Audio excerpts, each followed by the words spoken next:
بسم اللہ الرحمن الرحیم۔ قرآن مجید کی وہ سورت جس کی تلاوت ماہ شعبان میں اللہ تعالیٰ خود کرتے ہیں۔ یہ سورت غریبوں کو امیر، بیماروں کو صحت مند اور حاجت مندوں کی حاجت کو پورا کرتی ہے۔ ماہ شعبان میں اس سورت کو لازمی پڑھیں۔ محترم ناظرین، ہمارا آج کا وظیفہ قرآن پاک کی سب سے پرسکون اور آنکھوں کو روشن کرنے والی سورت کے حوالے سے ہے کہ جو بندہ ماہ شعبان میں روزانہ اس سورت کو پڑھتا ہے، فرشتے اسے گھیر لیتے ہیں، کیونکہ اس سورت کے تلاوت ماہ شعبان میں اللہ تعالیٰ خود کرتے ہیں۔ یہ سورت غریبوں کو امیر، بیماروں کو صحت مند اور حاجت مندوں کی حاجت کو پورا کرتی ہے۔ یہ قرآن پاک کی بہت ہی پیاری سورت جس کی تلاوت ماہ شعبان میں اللہ تعالیٰ خود فرماتے ہیں، جو بندہ ماہ شعبان میں روزانہ کسی بھی پریشانی کے لیے پڑھتا ہے، چاہے وہ بیماری ہو اور رزق کی پریشانی ہو یا کاروبار کی پریشانی، حتیٰ کہ جس مقصد کے لیے پڑھتا ہے وہ مقصد انشاءاللہ پورا کیا جاتا ہے، دنیا اور آخرت کی سختیوں سے اسے نجات ملتی ہے۔ یہ سورت آپ کو اللہ تعالیٰ کے بے حد قریب کر دیتی ہے۔ بے شک جس طرح کے آج کل مشکلات ہیں، ہر بندہ پریشان ہے، تو بندہ اس پریشانی سے بچ کر اپنی زندگی میں کامیاب ہونا چاہتا ہے تو اس سورت کو ایک مرتبہ لازمی پڑھے۔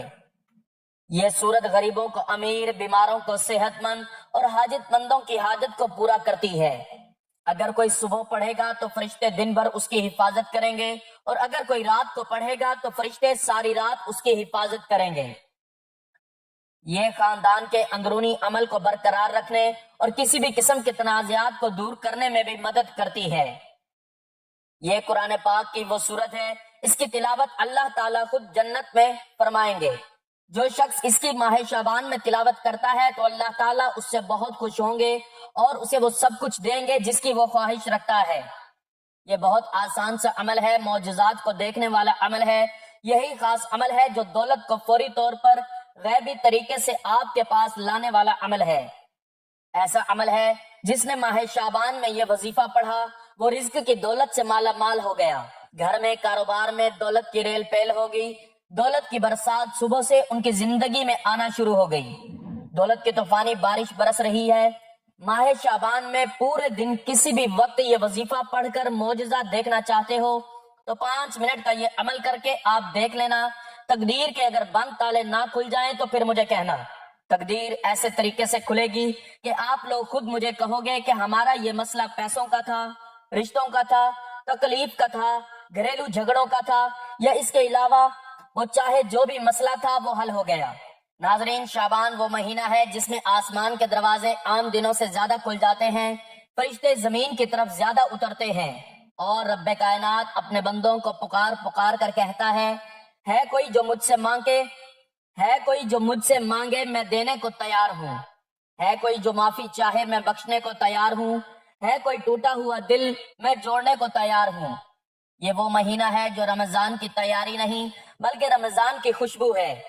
یہ وہ لمحہ ہے جو زندگی بدلنے کی طاقت رکھتا ہے۔ یہ وہ وقت ہے جو قسمت کے بند دروازے کھول سکتا ہے۔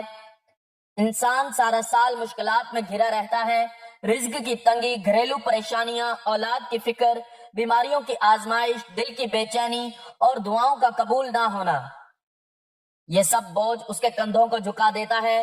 مگر شعبان وہ مہینہ ہے جو کہتا ہے اے تھکے ہوئے انسان، رک جا، ایک لمحہ اللہ کی طرف لوٹ آ، کیونکہ آج تیری تقدیر لکھی جا سکتی ہے۔ یہ وہ وقت ہے جب ایک آہا، ایک سجدہ، ایک آنسو اور ایک سچی دعا سالوں کی محرومیوں کو ختم کر سکتی ہے۔ شعبان میں اللہ اپنے بندوں کو خاص طور پر اپنی رحمت کے سائے میں لے لیتا ہے۔ یہ وہ مہینہ ہے جس کے بارے میں رسول کریم صلی اللہ علیہ وآلہ وسلم نے فرمایا کہ یہ وہ مہینہ ہے جس میں اعمال اللہ کے حضور پیش کیے جاتے ہیں۔ سوچو، جب تمہارا نام اللہ کے سامنے پیش ہو رہا ہو، تمہارا عمل اس کی بارگاہ میں رکھا جا رہا ہو تو تم کس حال میں ہو؟ کیا تم چاہتے ہو کہ تمہارا نام گناہوں کے ساتھ پیش ہو یا قرآن کی تلاوت، ذکر، توبہ اور آنسوؤں کے ساتھ؟ اور جب شعبان کا مہینہ آتا ہے تو یہ صرف دنوں کی گنتی نہیں ہوتی، یہ اللہ کی طرف سے ایک روحانی مہم ہوتی ہے۔ ماہ شعبان کا وقت ایسا ہے جیسے آسمان کہہ رہا ہو جو کچھ مانگنا ہے مانگ لو، جو بدلنا ہے بدل لو، جو ٹوٹا ہے جوڑ لو، کیونکہ یہ وقت عام نہیں ہے۔ اس مہینے میں جو بندہ اللہ کی طرف سچے دل سے لوٹ آتا ہے، اللہ اس کی تقدیر کے صفحے بدل دیتا ہے۔ اور اگر کسی گھر میں اس ماہ مبارک میں قرآن کی ایک ایسی سورت گونجنے لگے جس کا ہر حرف رحمت ہو، جس کا ہر لفظ شفا ہو، جس کی ہر آیت دلوں کو زندہ کر دے، تو سوچو اس گھر کی فضا کیسی بن جاتی ہے۔ وہ گھر گھر نہیں رہتا، وہ رحمت کا مرکز بن جاتا ہے، وہ برکت کا دروازہ بن جاتا ہے، وہ دعا کی قبولیت کی جگہ بن جاتا ہے۔ فرشتے اس گھر میں آتے ہیں، شیطان وہاں سے بھاگتا ہے، سکون وہاں اترتا ہے، اور اللہ کی نظر کرم وہاں جم جاتی ہے۔ محترم ناظرین، جب قرآن پاک کی کوئی سورت کسی گھر میں پڑھی جاتی ہے تو وہ صرف تلاوت نہیں رہتی، وہ ایک اعلان بن جاتی ہے، آسمان کی طرف ایک صدا بن جاتی ہے، اور زمین پر اللہ کی رحمت کو دعوت بن جاتی ہے۔ مگر جب بات سورت الرحمن کی ہو تو یہ اعلان عام نہیں ہوتا، یہ خاص ہوتا ہے، یہ ایسا پیغام ہوتا ہے جو براہ راست رب کی رحمت کو متوجہ کرتا ہے۔ سورت الرحمن وہ سورت ہے جس کا آغاز ہی رحمت کے نام سے ہوتا ہے۔ الرحمن یعنی وہ ذات جس کی رحمت بے حد و بے حساب ہے، جس کی عطا کی کوئی حد نہیں، جس کی بخشش کسی گنتی میں نہیں آ سکتی۔ جب کوئی بندہ اس نام کو زبان پر لاتا ہے تو گویا وہ اپنی ساری کمزوریوں، ساری خطاؤں اور ساری محرومیوں کو ایک ہی لفظ میں اللہ کے سامنے رکھ دیتا ہے۔ سوچو جب ماہ شعبان میں کسی گھر میں روزانہ سورت الرحمن کی تلاوت ہونے لگے تو وہ گھر عام نہیں رہتا، وہ گھر اللہ کے ذکر سے روشن ہو جاتا ہے، وہ دیواریں گواہ بن جاتی ہیں، وہ چھت اللہ کی رحمت کو اپنے اوپر محسوس کرتی ہے، اور وہاں رہنے والے دلوں میں ایک عجیب سا سکون اترنے لگتا ہے۔ وہ سکون جو نہ کسی دوا سے ملتا ہے، نہ کسی انسان سے، نہ کسی دولت سے، وہ سکون صرف اللہ کے کلام سے ملتا ہے۔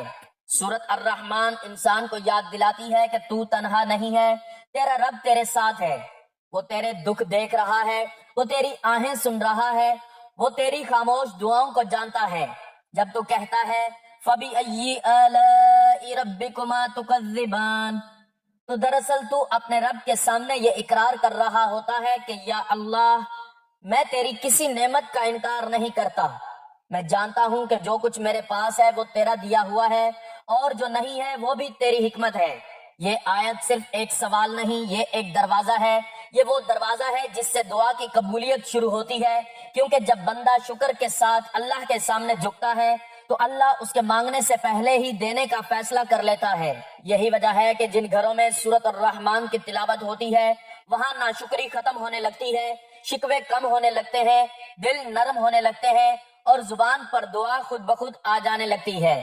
ماہ شعبان کے دن وہ دن ہیں جن میں اللہ اپنے بندوں کو خاص طور پر قریب بلا رہا ہوتا ہے، جیسے کوئی ماں اپنے بچھڑے ہوئے بچے کو آواز دے کر کہتی ہو آ جا، میں تیرے لیے دروازہ کھول کر بیٹھی ہوں۔ بالکل اسی طرح اللہ کہتا ہے آ جا، مانگ لے، رو لے، گڑ گڑا لے، کیونکہ یہ وقت تیرا ہے، اور اگر اس وقت میں سورت الرحمن تیرے ہونٹوں پر ہو تو یہ گویا تیری دعا کے لیے ایک سفارشی بن جاتی ہے۔ بہت سے لوگ کہتے ہیں ہم دعا کرتے ہیں مگر قبول نہیں ہوتی۔ اصل میں دعا قبول ہوتی ہے مگر ہم اس دروازے تک پہنچ نہیں پاتے جس سے قبولیت کا اعلان ہوتا ہے۔ سورت الرحمن اس دروازے کی کنجی ہے، یہ وہ سورت ہے جو بندے کو اللہ کی نعمتیں یاد دلا کر اس کے دل میں شکر پیدا کرتی ہے، اور شکر وہ طاقت ہے جو دعا کو آسمان تک پہنچا دیتی ہے۔ جب کسی گھر میں میاں بیوی مل کر سورت الرحمن پڑھتے ہیں تو ان کے درمیان محبت بڑھنے لگتی ہے۔ جب ماں اپنے بچوں کے ساتھ یہ سورت پڑھتی ہے تو ان کے نصیب میں نور لکھا جانے لگتا ہے۔ جب کوئی بیمار اس سورت کو سنتا ہے تو اس کے دل میں شفا کی امید جاگتی ہے۔ جب کوئی پریشان اس سورت کو پڑھتا ہے تو اس کے دل کا بوجھ ہلکا ہونے لگتا ہے، کیونکہ یہ صرف الفاظ نہیں ہے، یہ رب کی رحمت کی سانسیں ہیں۔ اور جب شعبان جیسے مبارک مہینے میں یہ سورت کسی گھر میں روزانہ پڑھی جائے تو پھر یہ کہنا غلط نہ ہوگا کہ اس گھر پر اللہ کی خاص نظر کرم ہو جاتی ہے۔ وہاں دعا صرف مانگی نہیں جاتی، وہاں دعا قبول ہونے کے لیے لکھی جاتی ہے، وہاں قسمت صرف بدلی نہیں جاتی، وہاں قسمت سنواری جاتی ہے۔ یہی وجہ ہے کہ بزرگوں نے ہمیشہ کہا ہے کہ سورت الرحمن کو دل کے ساتھ پڑھو، یقین کے ساتھ پڑھو، امید کے ساتھ پڑھو، کیونکہ جو بندہ اس سورت کو پڑھتے ہوئے یہ مان لیتا ہے کہ میرا رب سب کچھ کر سکتا ہے، اس کے لیے پھر کچھ بھی ناممکن نہیں رہتا۔ فَبِأَيِّ آلَاءِ رَبِّكُمَا تُكَذِّبَانِ، یہ صرف ایک آیت نہیں، یہ ایک جھنجھوڑ دینے والا سوال ہے، یہ ایک روحانی صدا ہے، یہ ایک ایسا آئینہ ہے جس میں انسان اپنے دل کی حقیقت دیکھ لیتا ہے۔ اللہ تعالیٰ اس ایک آیت کو بار بار دہرا کر انسان اور جن دونوں کو یہ احساس دلاتا ہے کہ تم جس نعمت میں سانس لے رہے ہو، جس روشنی میں آنکھ کھولتے ہو، جس رزق پر پلتے ہو، جس سکون کی تمہیں تھوڑی سی جھلک بھی ملتی ہے، وہ سب میرے ہی کرم کا نتیجہ ہے۔ اب بتاؤ تم اپنے رب کی کون کون سی نعمت کو جھٹلاؤ گے؟ جب کوئی بندہ سورۃ الرحمن پڑھتے ہوئے اس آیت پر پہنچتا ہے اور اس کا دل گواہی دیتا ہے کہ یا اللہ میں تیری کسی نعمت کا انکار نہیں کرتا، تو یہی لمحہ دعا کی قبولیت کا نقطہ آغاز بن جاتا ہے، کیونکہ شکر کے بغیر دعا ادھوری ہوتی ہے اور سورۃ الرحمن شکر کو دل کی گہرائیوں میں اتار دیتی ہے۔ یہ آیت انسان کے اندر وہ عاجزی پیدا کرتی ہے جو اللہ کو سب سے زیادہ محبوب ہے، وہ عاجزی جس میں بندہ کہتا ہے یا اللہ میرے پاس کچھ بھی میرا نہیں، سب کچھ تیرا ہے۔ ناظرین، ماہ شعبان کے بابرکت دنوں میں جب کسی گھر میں بار بار یہ آیت گونجتی ہے تو اس گھر کی فضا بدل جاتی ہے، وہاں ناشکری کی جگہ شکر لے لیتا ہے، وہاں مایوسی کی جگہ امید لے لیتی ہے، وہاں بے یقینی کی جگہ یقین لے لیتا ہے، اور جب کسی گھر میں یقین آ جائے تو سمجھ لو کہ وہاں دعا خالی نہیں لوٹتی، وہاں سے جو دعا اٹھتی ہے وہ اللہ کے عرش تک پہنچتی ہے، کیونکہ وہ دعا شکر اور یقین کے پروں پر سوار ہوتی ہے۔ یہ آیت ہمیں سکھاتی ہے کہ مانگنے سے پہلے ماننا سیکھو، مانگنے سے پہلے تسلیم کرنا سیکھو، مانگنے سے پہلے یہ اقرار کرو کہ یا اللہ تو نے مجھے بے شمار نعمتیں دی ہیں، اب اگر میں ایک نعمت اور مانگ رہا ہوں تو یہ میری بے شرمی نہیں بلکہ تیرے کرم پر یقین ہے۔ یہی یقین دعا کو طاقت دیتا ہے۔ کتنے ہی لوگ ہیں جو سورۃ الرحمن پڑھتے ہوئے رو پڑتے ہیں، کیوں؟ اس لیے کہ انہیں پہلی بار احساس ہوتا ہے کہ وہ کتنے امیر ہیں، حالانکہ وہ خود کو غریب سمجھتے رہے۔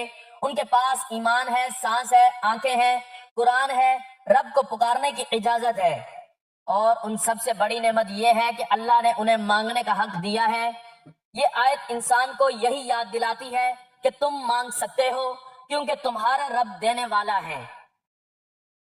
شعبان کا مہینہ پہلے ہی رحمتوں کا دروازہ ہوتا ہے، اور جب اس مہینے میں سورۃ الرحمن کی تلاوت ہوتی ہے تو گویا رحمت پر رحمت نازل ہوتی ہے۔ اس وقت میں فَبِأَيِّ آلَاءِ رَبِّكُمَا تُكَذِّبَانِ پڑھنا ایسے ہے جیسے بندہ بار بار اللہ سے یہ کہہ رہا ہو یا اللہ میں تیرا شکر گزار ہوں، یا اللہ میں تیری رحمت کا محتاج ہوں، یا اللہ تیرے سوا کسی کے در پر نہیں جا رہا۔ اور جب بندہ صرف اللہ کے در پر آ جائے تو پھر اسے خالی لوٹانا اللہ کی شان کے خلاف ہے۔ یہی وجہ ہے کہ بزرگ فرمایا کرتے تھے کہ جس دعا کے ساتھ شکر شامل ہو جائے وہ دعا کبھی رد نہیں ہوتی، یا تو وہ فوراً قبول ہوتی ہے، یا کسی مصیبت سے بچاؤ بن جاتی ہے، یا آخرت کے لیے ذخیرہ بن جاتی ہے۔ سوچو اگر تمہارے گھر میں ایک ماہ تک یہ آیت گونجتی رہے، تمہارے بچے یہ آیت سنیں، تمہاری بیوی یہ آیت سنیں، تمہارے دل کی دیواروں سے یہ آیت ٹکرائے، تو کیا ممکن ہے کہ تمہاری دعا سنی نہ جائے؟ کیا ممکن ہے کہ تمہاری تقدیر نہ بدلے؟ کیا ممکن ہے کہ تمہارے گھر پر اللہ کی رحمت نہ اترے؟ یہی تو وہ راز ہے جو سورۃ الرحمن کے اندر چھپا ہے۔ یہ سورت ہمیں مانگنے سے پہلے جھکنا سکھاتی ہے، رونے سے پہلے شکر کرنا سکھاتی ہے، اور دعا سے پہلے یقین پیدا کرتی ہے، اور یقین وہ دولت ہے جس کے بعد انسان کے لیے کچھ بھی ناممکن نہیں رہتا۔ ناظرین، ماہ شعبان بہت ہی خاص اور برکت والا مہینہ ہے۔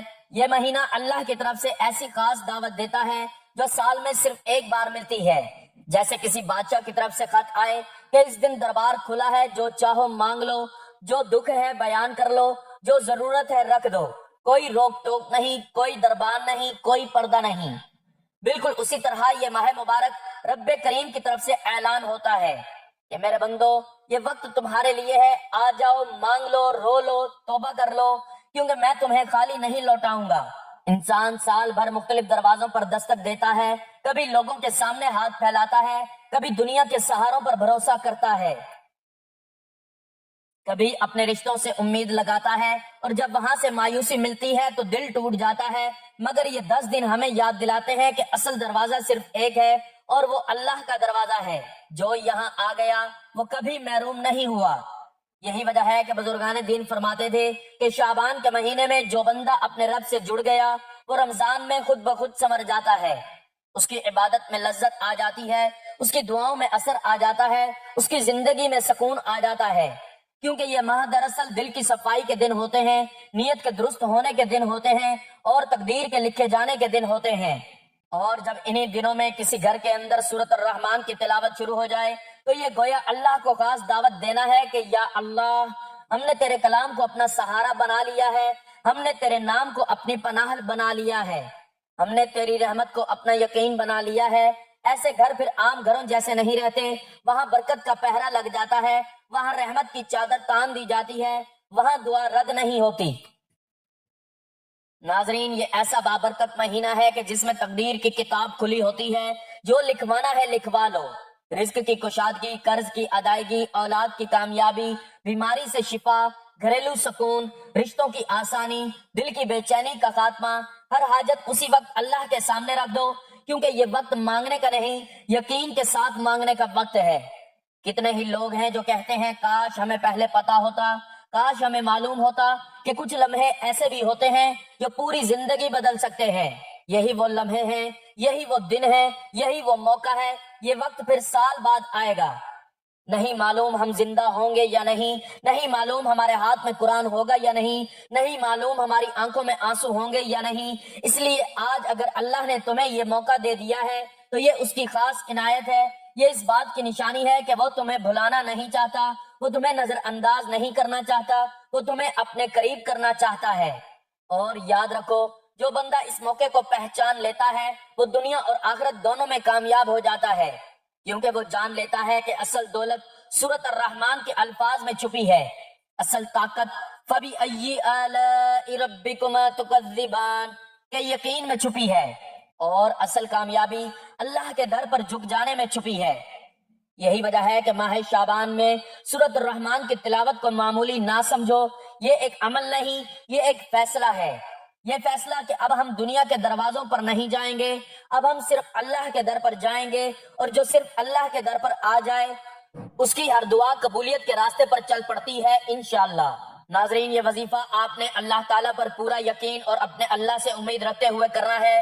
کسی بھی صورت آپ کو مایوس نہیں ہونا، کیونکہ اچھے اور برے حالات ہمیشہ کے لیے نہیں ہوتے، اس لیے آپ نے نا امیدی کا شکار نہیں ہونا، کیونکہ زندگی بھی عجیب ہے، کبھی کبھی یہ اتنی خوبصورت لگتی ہے کہ جی چاہتا ہے کہ ہمارا ناتا ہمیشہ کے لیے زندگی سے جڑا رہے، کبھی یہ ناتا نہ ٹوٹے، اور کبھی جب زندگی ہماری امید اور توقعات پوری کرنے میں ناکام رہتی ہے تو دل کرتا ہے کہ یہ زندگی جلد ختم ہو جائے۔ مگر یہ حقیقت ہے کہ دکھ اور درد میں وقت طویل سے طویل تر ہوتا جاتا ہے، اسی طویل سفر سے انسان ہار کر مایوسی کا شکار ہو جاتا ہے، انسان خود سمجھ نہیں پاتا کہ آخر اس ساری صورتحال سے کیسے نمٹا جائے۔ انسان کی فطرت ایسی ہے کہ اسے زندگی میں سب کچھ اپنے مطابق چاہیے، سب اس کی مرضی اور منشا کے مطابق نہیں ہوتا تو وہ نا امید اور مایوس ہو جاتا ہے، ساتھ ہی اسے احساس ستاتا ہے کہ اب اسے مزید نہیں جینا۔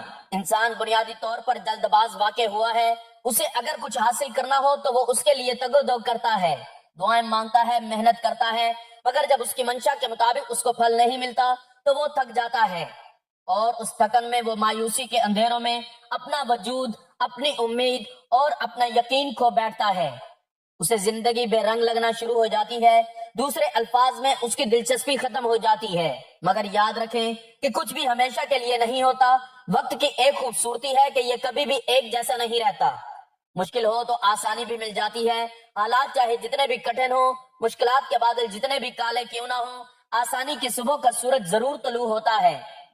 نہ دکھ سدا رہتا ہے نہ سکھ، ایسے ہی ناکامی اور کامیابی بھی ہمیشہ کے لیے نہیں ہے۔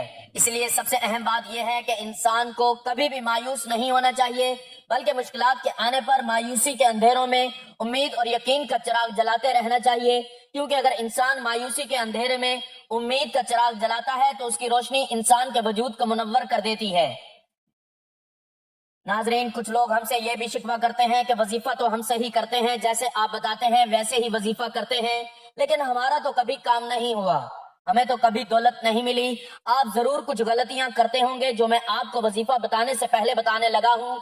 اگر آپ وظیفہ کرتے وقت یہ غلطیاں کرتے ہیں تو آج کے بعد اس وظیفے کے اندر بھی آپ نے ان غلطیوں کو کبھی نہیں کرنا۔ اور میں آپ کو وظیفہ کرنے کا صحیح طریقہ بتا دیتا ہوں، کیونکہ اگر آپ کو وظیفہ کرنے کا صحیح طریقہ کار نہ پتہ چلا، کس وقت کرنا ہے، کتنی تعداد میں کرنا ہے، جب آپ کو صحیح طریقے کا ہی نہ پتہ چلا تو پھر آپ کو کوئی فائدہ نہیں ہوگا۔ آج اچھے طریقے سے اس ویڈیو کو آخر تک دیکھ کر اچھے طریقے سے اس وظیفے کو سمجھ لینا۔ ناظرین، اب میں آپ کو وہ غلطیاں بتانے لگا ہوں جو آپ وظیفہ کرتے وقت ضرور کرتے ہوں گے۔ سب سے بڑی غلطی کیا ہوتی ہے؟ آپ لوگ وضو بھی نہیں کرتے، نماز بھی نہیں پڑھتے، قرآن پاک کی تلاوت بھی نہیں کرتے۔ میں آپ کو ہر ویڈیو کے اندر یہ بات کہتا ہوں کہ کوئی بھی عمل، کوئی بھی وظیفہ نماز کے بغیر نہیں ہوتا، نماز کے بغیر کچھ بھی نہیں ہوتا، کوئی بھی وظیفہ کام نہیں کرتا۔ ایک غلطی آپ کی یہ ہے کہ آپ لوگ نماز پڑھنے کے بغیر ہی وظیفہ کرنا شروع کر دیتے ہیں۔ دوسری غلطی یہ ہے کہ یہ سب سے بڑی غلطی ہے کہ جب آپ وظیفہ کرنا شروع کرتے ہیں، جو آپ کے آس پاس ہوتا ہے اس کے ساتھ باتیں بھی کرتے رہتے ہیں، اس کو بتا بھی دیتے ہیں کہ میں یہ عمل کر رہا ہوں، اس کام کے لیے کر رہا ہوں، اسی لیے آپ کا عمل مکمل کام نہیں کرتا، آپ کا وظیفہ ٹوٹ جاتا ہے۔ آج کے بعد ان غلطیوں کو کبھی مت کرنا۔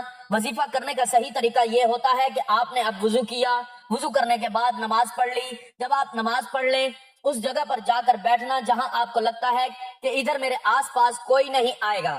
جب آپ کے آس پاس کوئی نہیں آئے گا تو پھر آپ کی توجہ اپنے وظیفے کی طرف ہوگی۔ اب آپ نے وظیفہ شروع کرنا ہے، پھر وظیفہ ختم ہونے سے پہلے ہی اللہ تعالیٰ کا معجزہ دیکھ لینا، آپ کی خالی جھولی اسی وقت بھر جائے گی۔ جب آپ بند کمرے میں جائے نماز کے اوپر بیٹھ گئے، 3 بار درود شریف پڑھنا۔ اب میں آپ کو وظیفہ بتانے لگا ہوں، کوشش کرنی ہے کہ آج اس وظیفے کو اپنے پاس لکھ کر ضرور رکھ لیں۔ آپ نے سب سے پہلے 3 مرتبہ درود شریف پڑھنا ہے۔ درود شریف تو ویسے بھی کثرت کے ساتھ پڑھتے رہا کریں، چلتے پھرتے، اٹھتے بیٹھتے، دکان پر بیٹھے ہیں، چاہے اپنے گھر میں بیٹھے ہیں، کہیں سے آ رہے ہیں، کہیں پر جا رہے ہیں، درود شریف تو کثرت کے ساتھ پڑھتے رہا کریں۔ اس سے آپ کو بہت بڑا فائدہ ہوگا، اس سے ویسے بھی آپ کو کبھی کوئی پریشانی نہیں آئے گی۔ آپ کے گھر میں، دکان میں، کاروبار میں برکتیں ہی برکتیں رہیں گی، رحمتیں ہی رحمتیں۔ اس لیے کوشش کیا کریں کہ درود شریف کثرت کے ساتھ پڑھتے رہا کریں، کیونکہ درود شریف کی بہت سی فضیلت اور برکات ہیں۔ قرآن پاک میں ارشاد خداوندی ہے، ترجمہ: بے شک اللہ تعالیٰ اور اس کے فرشتے نبی کریم صلی اللہ علیہ وآلہ وسلم پر درود بھیجتے ہیں۔ اے ایمان والو، تم بھی نبی اکرم صلی اللہ علیہ وآلہ وسلم پر درود بھیجا کرو اور سلام عرض کیا کرو۔ اب جو بانصیب بندہ حضرت محمد صلی اللہ علیہ وآلہ وسلم پر درود و سلام جتنی دیر بھیجے گا، وہ اللہ تعالیٰ اور اس کے ملائکہ کا ہم نوا ہوگا، رحمتیں اور برکتیں اس کا مقدر ہوں گی، ہر قسم کے خوف و غم، مصائب و پریشانی اور گناہوں سے محفوظ رہے گا۔ جیسے ہی بندہ درود شریف کا ورد کرتا ہے تو وہ فوراً اللہ تعالیٰ کی بارگاہ میں قبول ہو جاتا ہے، اور جو عمل بارگاہ الہی میں قبول ہو جائے اس کا اجر بھی بہت جلد مل جاتا ہے۔ درود السلام کے فضائل بے حد و بے حساب ہیں۔ درود پاک کا ایک بہت بڑا فائدہ یہ ہے کہ اس کی برکت سے بندوں کو اللہ تبارک و تعالی اور اس کے پیارے محبوب حضور نبی کریم صلی اللہ علیہ وآلہ وسلم کا قرب حاصل ہوتا ہے۔ ترمذی شریف میں حضرت ابن مسعود رضی اللہ تعالیٰ عنہ سے روایت ہے کہ رسول اللہ صلی اللہ علیہ وآلہ وسلم نے فرمایا، یعنی قیامت کے روز مجھ سے سب سے قریب یا میری شفاعت کا سب سے زیادہ حقدار وہ ہوگا جس نے مجھ پر زیادہ درود شریف پڑھا ہوگا۔ ترمذی شریف میں حضرت علی المرتضی رضی اللہ تعالیٰ عنہ سے روایت ہے کہ رسول اللہ صلی اللہ علیہ وآلہ وسلم نے فرمایا، بڑا کنجوس وہ شخص ہے جس کے سامنے میرا ذکر ہو اور وہ مجھ پر درود شریف نہ بھیجے۔ ترمذی شریف میں ہی حضرت عمر فاروق رضی اللہ تعالیٰ عنہ سے مروی ہے کہ آپ نے فرمایا، دعا آسمان اور زمین کے درمیان ٹھہری رہتی ہے، اس سے کچھ اوپر آسمان کی طرف نہیں چڑھتی جب تک تم اپنے نبی صلی اللہ علیہ وآلہ وسلم پر درود شریف نہ بھیجو۔ حضرت علی المرتضی رضی اللہ تعالیٰ عنہ فرماتے ہیں، اللہ تعالیٰ نے جنت میں ایک درخت پیدا کیا جس کا پھل سیب سے قدرے بڑا، انار سے قدرے چھوٹا، ریشم سے زیادہ نرم، شہد سے عمدہ شیریں، مشک سے زیادہ خوشبو رکھنے والا، شاخ مروارید کی، تنا سونے کا، پتے زبرجد کے، اور یہ نبی کریم صلی اللہ علیہ وآلہ وسلم پر صلاۃ والسلام پڑھنے والوں کے لیے مختص ہوگا، ان کے علاوہ کوئی اور اسے دیکھ نہ پائے گا۔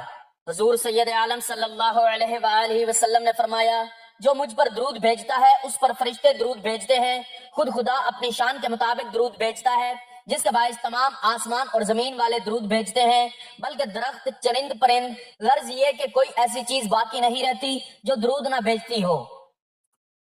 سید الانبیاء حضرت محمد مصطفیٰ صلی اللہ علیہ وآلہ وسلم نے فرمایا، جب کوئی آدمی مجھ پر درود شریف پڑھتا ہے تو منادی پکار کر کہتا ہے کہ اللہ تعالیٰ اس کے بدلے تجھ پر 10 بار درود بھیجے۔ آسمان والے یہ سن کر کہتے ہیں تیرے درود شریف کے بدلے 100 بار تجھ پر رحمت فرمائے۔ درود پاک کثرت سے پڑھتے رہا کریں تاکہ دنیا و آخرت دونوں جہانوں میں کامیابی مل سکے۔ اب ایک مرتبہ ثواب کی نیت سے میرے ساتھ بھی پڑھ لیں۔ اللہم صلی علی محمد وعلی آل محمد کما صلیت علی ابراہیم وعلی آل ابراہیم انک حمید مجید۔ اللہم بارک علی محمد وعلی آل محمد کما بارکت علی ابراہیم وعلی آل ابراہیم انک حمید مجید۔ درود پاک پڑھنے کے بعد آپ نے جس سورت کی تلاوت کرنی ہے وہ سورت الرحمن ہے کہ جس کی تلاوت کرنے سے غریب امیر ہو جاتا ہے، بیمار صحت مند ہو جاتا ہے، حاجت مندوں کی حاجت پوری ہو جاتی ہے۔ یہ 27ویں پارے کی بہت ہی پیاری سورت ہے۔ الرحمن اللہ کے خوبصورت ناموں میں سے ایک نام ہے جس کا مطلب ہے رحم کرنے والا۔ جو بندہ ماہ شعبان میں روزانہ صبح یا شام یہ سورت پڑھے گا انشاءاللہ پورا سال اللہ پاک اس پر رحم فرمائیں گے۔ جس پر اللہ پاک رحم فرما دے اس پر پوری دنیا رحم کرتی ہے، پوری دنیا اس سے پیار کرتی ہے۔ جو مانگو گے میرا مالک وہ عطا کر دے گا۔ تو آپ سب سورت رحمان کو ماہ شعبان میں روزانہ صبح شام لازمی پڑھیں۔ جو پڑھ نہیں سکتا وہ صرف سن لیا کرے، انشاءاللہ سن کر بہت سکون ملتا ہے۔ اس سورت کی تلاوت کرتے ہی دیکھنا کیسے اللہ تعالیٰ آپ کے نصیبوں کو کھول دے گا، آپ کے رزق کے بند تالوں کو کھول دے گا، آپ کو وہاں سے رزق عطا کرے گا جہاں سے آپ تصور بھی نہیں کر سکتے۔ قرآن کا فیصلہ ہے، اللہ پاک پھر جب رزق دینے پر آتا ہے تو وہاں سے رزق ملتا ہے جہاں آپ گمان بھی نہیں کر سکتے۔ یہ قرآن کہتا ہے تو اس لیے اللہ ایک طاقت کا نام ہے، پوری کائنات کا خالق اور مالک اور رازق ہے۔ وہ اللہ ہے جس نے ہم سب کو بنایا، یہ طاقت ہے میرے اللہ کی۔ سورت الرحمن کی تلاوت کرنے کے بعد آپ نے اللہ تعالیٰ کے یہ مبارک نام یا غنی یا رزاق یا شافع تسبیح کے دانوں پر یا ہاتھوں کی انگلیوں پر گن کر پورے 100 مرتبہ پڑھ لینے ہیں، اور پھر ایک تسبیح استغفر اللہ العظیم واتوب الیہ کی پڑھ لینی ہے، اور پھر آخر میں اتنا ہی درود پاک پڑھ لینا ہے جتنا عمل کے شروع میں پڑھا تھا۔ جو شخص ماہ شعبان المعظم میں روزانہ بتائے گئے طریقے کے مطابق یہ عمل کر لیتا ہے انشاءاللہ وہ غریب سے امیر ہو جائے گا، بیماریوں سے شفا حاصل ہو جائے گی، اور اس عمل کے ذریعے حاجت مندوں کی حاجت کو اللہ تعالیٰ پورا کرے گا۔ آخر میں دعا ہے کہ اے اللہ رب العزت، ساری کائنات کے شہنشاہ، آسمانوں اور زمینوں کے مالک، انسانوں اور جنوں کے معبود، عرش اعظم کے مالک، اے بادشاہوں کے بادشاہ، ہم تیرے گنہگار بندے ہیں، تیرے خطا کار بندے ہیں، ہمارے گناہوں کو معاف فرما، ہماری خطاؤں کو معاف فرما۔ اے معبود، ہم گواہی دیتے ہیں کہ تیرے سوا کوئی عبادت کے لائق نہیں، تیرے سوا کوئی بندگی کے لائق نہیں، ہمارے گناہ تیری رحمت سے بڑے نہیں ہیں، تو اپنی رحمت سے ہمارے گناہ معاف کر دے۔ اللہ پاک ہمیں گمراہی کے راستے سے ہٹا کر صراط مستقیم کے راستے پر چلنے والا بنا دے۔ زندگی میں ایسے نیک اعمال کرنے کی توفیق عطا کر جن اعمالوں سے تو راضی ہو جائے۔ اے اللہ ہمیں تیرے احکام کی فرما برداری کرنے والا بنا، اور تیرے پیارے حبیب جناب محمد صلی اللہ علیہ وآلہ وسلم کے نیک اور پاکیزہ آداب کو اپنانے والا بنا دے۔ اے اللہ ہماری پریشانیوں کو دور کر دے۔ اے اللہ جو بیمار ہیں انہیں شفائے کاملہ عطا فرما۔ اے اللہ جو بے اولاد ہیں انہیں اپنے خزانوں سے نیک اور صالح اولاد عطا فرما۔ اے اللہ جن کے جو کام رکے ہوئے ہیں وہ پورے کر دے۔ اے اللہ بچھڑے ہوئوں کو ملا دے۔ اے اللہ شادی شدہ جوڑوں میں محبت اور خلوص پیدا کر دے اور ان کی زندگیوں میں برکت ڈال دے۔ اے اللہ لڑکے اور لڑکیوں کے نصیب اچھے کر دے۔ اے اللہ جو قرض کے بوجھ تلے دبے ہوئے ہیں ان کا قرض جلد سے جلد ادا کروا دے۔ اے رب العزت شیطان سے ہماری حفاظت فرما۔ اے اللہ حلال رزق کمانے کی توفیق عطا فرما۔ اللہ رب العزت ہم سب کو عمل کی توفیق عطا فرما۔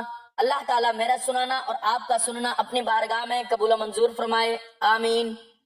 ناظرین گزارش ہے کہ اللہ تعالیٰ کے 99 ناموں میں سے کوئی ایک نام کمنٹ میں لکھ کر ضرور شیئر کریں۔ اللہ تعالیٰ ہم سب کا حامی و ناصر ہو، آمین، جزاک اللہ۔